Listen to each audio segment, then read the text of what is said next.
কৈলাসনগর পিতা। সে চিন্তা তুমি করো না মা, এটা হচ্ছে আমার কৈলাসনগর। আর আমার এক এক করে সবখানা মণ্ডপ ঘর আছে। তুমি আমার দক্ষিণদ্বারী মণ্ডপ ঘরে চুপ করে বসে থাকবে। আমি যতক্ষণ আছে ততক্ষণ তুমি কোথাও যাবে না এবং কি এক পাও নড়াচড়া করবে না। ঠিক আছে পিতা, এই মণ্ডপ ঘর ছাড়া আমি কোথায় যাবো না। আপনার জন্য খাওয়া হচ্ছে পিতা। তোমার মস্তকের হাত আমি করলাম আশীর্বাদ মা, তুমি দীর্ঘজীবী হও। ঠিক আছে পিতা।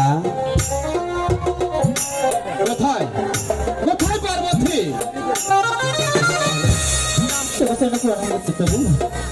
আমি তোমায় আশীর্বাদ করে দেবো। আমাকে কি যেন স্মরণ করেছ? তোমাকে যেন স্মরণ করেছি। আমার এক এক করে সবখানা মণ্ডপ ঘর আছে। তুমি সব ঘরে যেতে পারবে, কিন্তু আমার দক্ষিণদ্বারী মণ্ডপ ঘরে তুমি যেতে পারবে না। কেন বাবু, ওই মণ্ডপ ঘরে কি আমার কি আছে? আমি যেতে পারবো না ওই মণ্ডপ ঘরে। তুমি সবকিছু জানতে চাও না পার্বতী, আমি তোমার নিষেধ করেছি তুমি যাবে না আমার দক্ষিণদ্বারী মণ্ডপ ঘরে। ঠিক আছে বাবু, তবু যেন কথা বলছি। আমি তোমার আবারও আশীর্বাদ করে এবারে আমার সঙ্গে। বলো।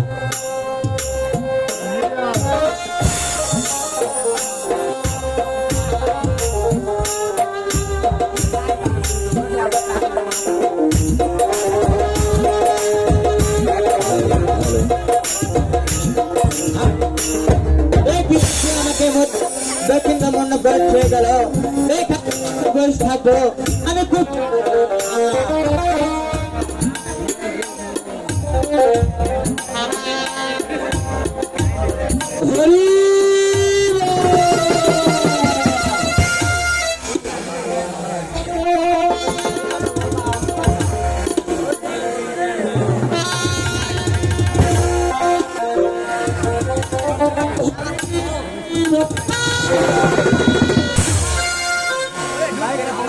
আমার দিদিমণি বলেছে আমার চর্চা আসবে, কারণ সে ঘরে না ঝাড়ু হয়েছে, তাই আমাকে দেখতে হবে। এই তো এই পূর্ব দিকে দেখছি ঝাড়ু হয়েছে, পুজো হয়েছে।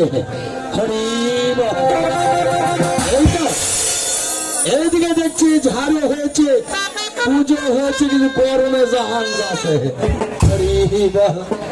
এই তো এই পশ্চিম দিকেও দেখছি ঝাড়ু হয়েছে, পুজো হয়েছে, কিন্তু বৈশাখ জাগা হয়নি।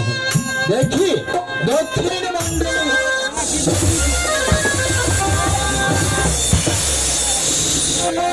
তাই তো বলেছে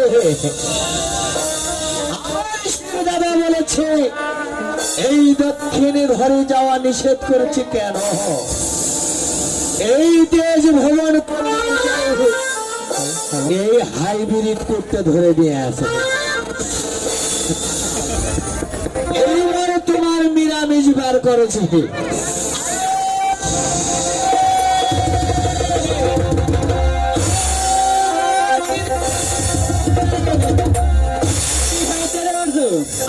কি হবে দিদি, আর কি হবার বাকি আছে? এই অর্জুন, তুই কি বলছ আমি বুঝতে পারলাম না, আমাকে আরে তুমি তোমার যে অসুখ হয়েছে তুমি তো ছুটিকা আমার কাহা, কিন্তু আমার শিব দাদা নিয়ে এসেছে কি জানো? আজ যদি তুমি শোনো তোমার ভাঙে জমিনে পড়বে দিদি, কারণ তোমার উপরে ডবল সতী নেমেছে। সে কি হবে? হ্যাঁ দিদি, তুমি দেখবে না শুনবে? আমি দেখবো, আমি শুনবো। তাহলে তুমি আমার পিছু পিছু চলে এসে তাই চলো। আর কত দূর? আর বেশি দূর যেতে হবে না দিদি। এই আমার লাঠির আগাল যেদিকে যাবে সেই দিকে তোমার দুইখানা চোখ। আচ্ছা ঠিক আছে, এই দেখো, এই দেখো, এই আমি একটু দেখে নে। ঠিক আছে দিদি, থাম, এইবার নিরামিষ খাওয়া হবে।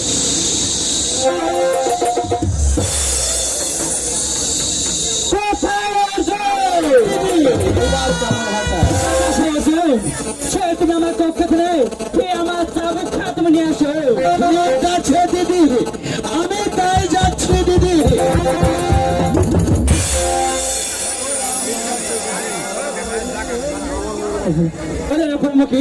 সেটি আমার সুখের দুঃখের আগুন জ্বালাতেছি।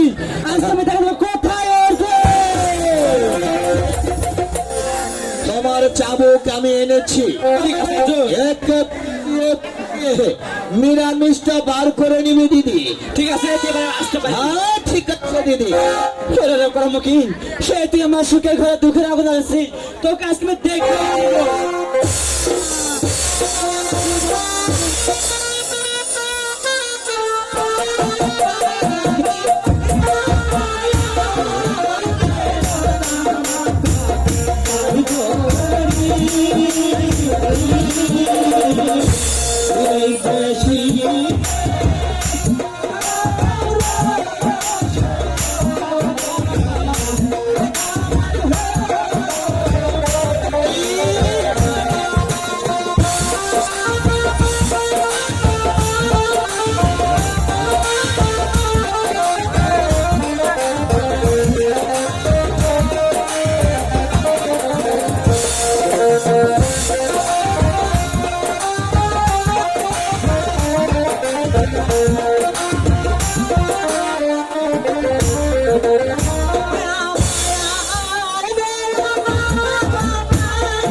সব সময় এখানে থাকি দিদি। কেমন হয়েছে? এমন মেয়ের মেরেছে বাবা, একটু হাইব্রিড পুরো দিকে। আমার পুরা পুরা পুরা পুরা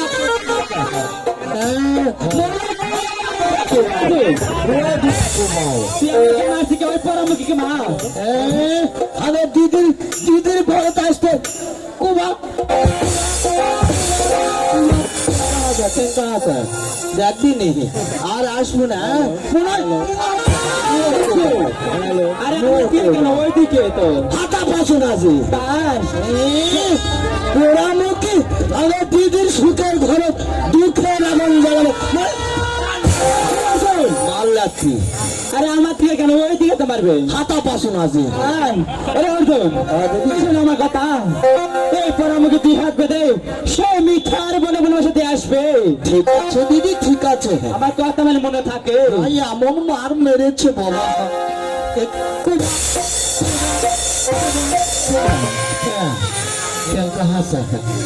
দেখবি নি আর দিদির ঘরত আসবো। হ্যালো কালার রাখতে ফেলেছে। আহা কে না মার মারিছে মার।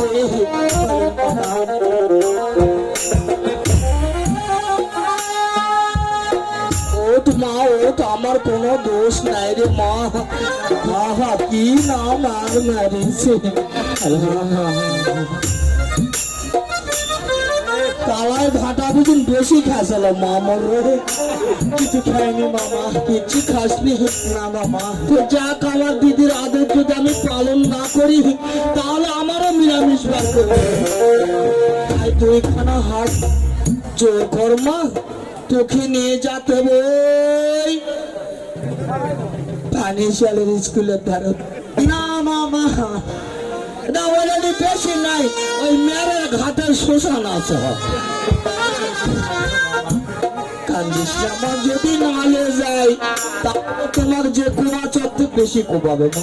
ঠিক আছে মা। হে আয় মা আমার সাথে, হে আয় আমার। আহা কি না আমার মারিছে। আয় কি আর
যে মিঠার বনের মা, আমি এই বাঁধন খুলে দিচ্ছি।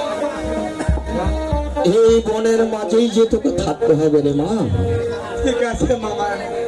দেখো মামা, এ পথে এসছে মামা, আমার খুব খিদাতে লেগেছে মামা, এ কি বলছিস কিন্তু আমার জন্য আহার এনে দেন মামা। বুঝলে মা? হ্যাঁ মামা। এই এত বড় গভীর বন, এই বনের মাঝে গিয়ে তোর খাবার কোথায় পাবো? আজ যখন মামার কাছে আবেদন করছিস, এই বন তন্ন তন্ন করে হলে তোর কিছু আমি আনে দেবো রে মা। ঠিক এইখানে তুই বসে থাকবি, দেখি আমি তোরা আহার মেলাতে পারি কিনা। ঠিক আছে মামা। এইখান থেকে যেন কোথাও যেয়ে না মা। ঠিক আছে মামা, আমি এখান থেকে কোথাও যাবো না মামা। ঠিক আছে মা, তুমি এখানেই থাকবে। ও কি হাই গো,